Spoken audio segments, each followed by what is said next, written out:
University at the time. And she said to me, you must read this book. So I had already been familiar with it, but when I recognized recently that it was banned, I thought, how is that happening? And at the time, 3 years ago, it was the number 5 book on the list of banned books. Dug a little deeper. Many of you don't know me, but I was mentored by one of the great poets, and her name is Maya Angelou. I'm honored to tell you that today.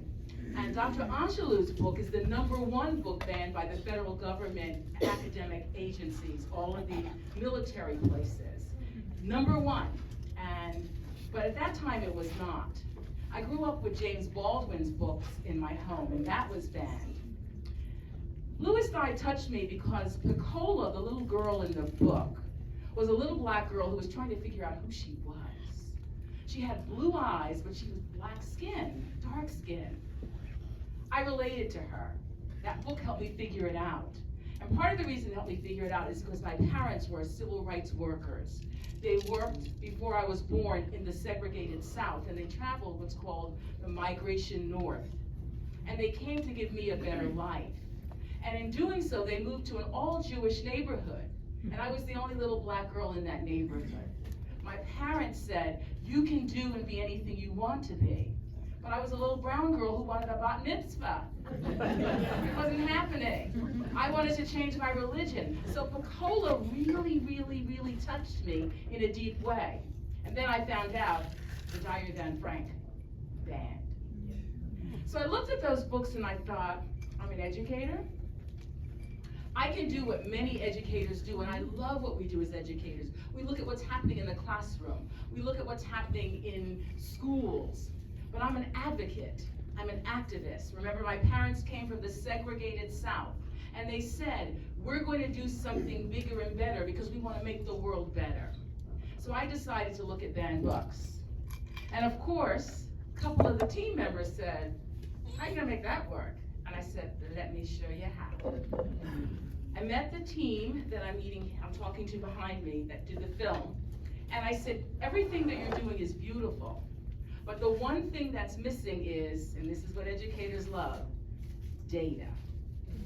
And the data that I can show you to make this more easier to take in, help people understand it in a different way, is the data. So let me give you some facts. The 3 women in the book, I've met all 3 of them. One, let's start with here. This is a woman here. She's she's biracial, African-American and Latino young lady. She decided to leave her school to go to an HBCU because of the racism she was experiencing in the South. Thinking, okay, that's a question I have as a educator, as a researcher. What does banning books have to do with helping you in your life? She wasn't reading books around black people. She didn't have many teachers that were talking to her about that community. One of the benefits about having banned books is it creates empathy. And in my research, that's the number 1 thing we found, that empathy is given to those who are taught about people who don't look like you, who don't know you, who may not be experiencing what you experience, but you can feel what they feel. Second woman, Millie. Millie is queer, and she wants the world to know that it's okay for me to be who I am. Her parents love her the way she is, and she came out, I think she said, when she was in 7th grade. They're in South Carolina. Her brother is trans. Of course, in South Carolina, you know she had to hide. Ironically, her mother is a librarian in South Carolina and has worked very carefully with making sure the books they read are good for the entire community to understand. And the woman on the end, she was a valedictorian of her class. She's at Georgetown University today. Each one of them is still in college. They're all juniors this year. I met them when they were freshmen. I met them in high school. They were freshmen and now they went on. They're doing great. They're doing a lot of advocacy work, and you'd be very proud of each one of them. So that's a little bit about the young ladies. The film came about because they went to, the women that put the film together went to an event, and they saw this was going on in the schools and said, this can't happen. When I started a doctorate 3 years ago, there were 10,000 books, there were 1,500 books banned. Today, there are over 10,000 and growing. There's a difference between a banned book and a challenge book. The challenge book means anyone can come along and say, we don't want this book to work. We don't want this book for our children. We think this is wrong. So we challenge it, but it can graduate to become a banned book. And once it's banned, then there's a fight to bring the book back. Those are a couple of facts that I can share with you. Let me check my notes and make sure I'm covering some very basics, because there's a lot of information. And there's so much misinformation out there.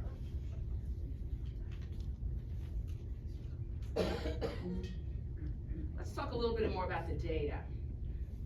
I did 3 theorists. Bell Hooks. Bell Hooks does not capitalize her name. B-E-L-L Hooks, H-O-O-K-S.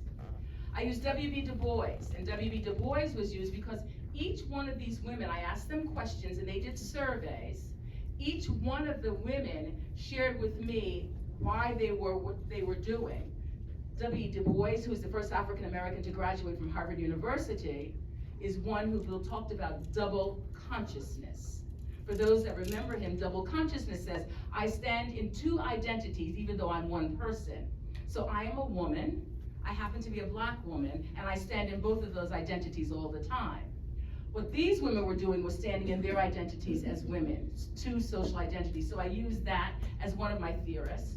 I used a gentleman named Paulo Freire. And Paulo Freire says, we've got to meet the student in the classroom where they are. And when we meet them in the classroom where they are, then the light bulb comes on. Now look, he was much deeper than that, okay? But for purposes for you to understand why that was important, what these women said in their studies is, if we show up and tell the world who we are, then we can make a difference in how things are seen, experienced, read, and lived. And the last one that I used was the one that people really got scared. I used critical race theory. Critical race theory, I was fortunate very early in my career to go to Harvard. I have my master's in business is in Harvard. And I had the opportunity when I was at Harvard to sit under Derek Bell. Derek Bell is one of the legal scholars that comes out of Harvard University. Now people have this misnomer that critical race theory is trying to kill everybody, do bad things. It is a theory, and it is based on systems. And I use that particular one to show that if I look at these women and the other subjects in my study, I can look at critical race theory, which looks at systems and how racism impacts people in their lives, how sexism impacts women and their lives, how being a female impacts, and so it goes on and on. So you look at housing, you look at race, you look at school, you look at all of those, and that's really what critical race theory is about. I was very fortunate to have had the opportunity to sit with Dr. Bell when I was there. Not personally, I was too afraid. I mean, you're sitting at Harvard and you're thinking, oh my God. But at the end of the day, I was able to take that particular theory and say, I can apply it to my work. And so what the students said is, critical race theory impedes my learning. The other thing they told me, number 1, I told you, was empathy. Number 2 was critical consciousness or critical thinking, which is what we want our students to have. That's denied when we take away books from children, when we take books from adults, when we take books out of our systems. We're going back to critical race theory. So when I look at the number of books that are banned, what do I see? Black people, brown people, women, Jews, LGBTQA+. What's left? White males that want to tell us a story that may not represent who all of us are collectively. So I looked at that and I thought, all right, now that we understand that, what's next? Well, the other thing is it helps us with learning. It helps us with that quest for learning to become part of something bigger than we thought we could ever be. So that's what the research showed. The women, they met with lots of people. I taught for a little time with you saw Dr. Kendi in there? Dr. Kendi is now at Howard University. They said the Center for Anti-Racist Research is no longer in existence. Everything changed after this last election. So he's now doing his research there, but you can see he was there. We spoke at the American Library Association. You saw the young ladies there. We spoke at NEA, National Education Association, trying to tell the story. All I can tell you is the data is real. The story is for real, and we need each of you to be part of the story. So I want to open it up for any questions that you might have, but that's just some general data. I put some cards out there. If you'd like to stay on a list and continue with what we're doing, we're putting together a little booklet, and we're going to donate some of the money to creating little libraries around the country. And we've got a new banned book club called Read the Banned Book. So you see those cards, leave that information with your name, your phone number, and your email address, and we'll put you on the list. I talked to some of you before, but if you would be kind enough to do that, I would love to have that information so we can make sure that we stay in touch with you. I think we're doing some great work. I really do. Questions? Yes? I don't have a question, but I would like to say to the people here that are in Frederick County, my name is Carol Kidwell. I'm the education chairman for the local NAACP. And for the last 2 years, we have been fighting banned books in our school in Frederick County. And we have been going to school board meetings. I don't know if you have not been paying attention, but this is a critical issue in our schools.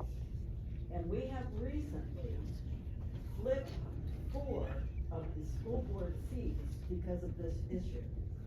So in the coming year, you are going to see some big changes. We're going to be addressing the school. Right now I'm serving on a school committee where we are looking at books. So if you have a book that you want to have looked at, they are addressing them. But the critical thing is come to the school board meetings.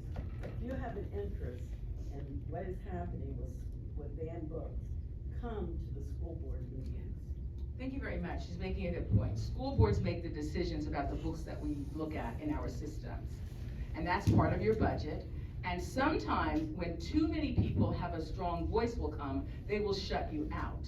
I was involved with the Loudon school system last year, and they shut the doors. They would not let parents come in freely. You had to sign up, then they had to decide how many people they were going to have, and then to keep you out even more, they just closed the meetings. So this is another tactic to make sure that you don't have the voice or the right to do what you're paying for in your taxes, which is to select the schools that we want our children to read. Another question? And thank you very much. Dorri? Yes. When you were doing your research, you were dealing with an LGBTQ, we were dealing with racism, we were dealing with sexual information in books. Was there something that dominated that they were trying to ban, or was it pretty equal? Yeah, okay, let's see. Data, I want the data. Okay, yeah, you do.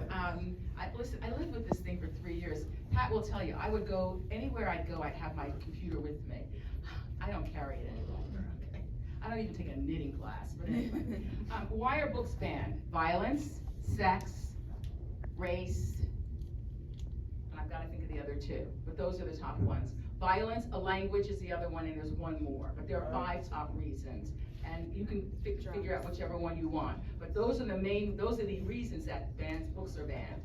And so if someone said, for example, let's go with The Bluest Eye. Nicola was raped. They consider that sex. Book was banned. Dr. Maya Angelou was raped. She talks about it in Cageburg. That's why the book is banned. Charlotte's Web. You know why it's banned? Because it's too dark, the spider's scary. Anne Frank, the Holocaust didn't happen. We don't want our children to have this bad history. You getting a feel? Yeah. I'm sorry? Baldwin? James Baldwin. He's queer. He's a gay man. He's queer. That's sexuality. Yeah. Yeah. But, not all of his books are banned, but most of them are. Yes. Any others? I don't know all 10,000, but I'll tell you.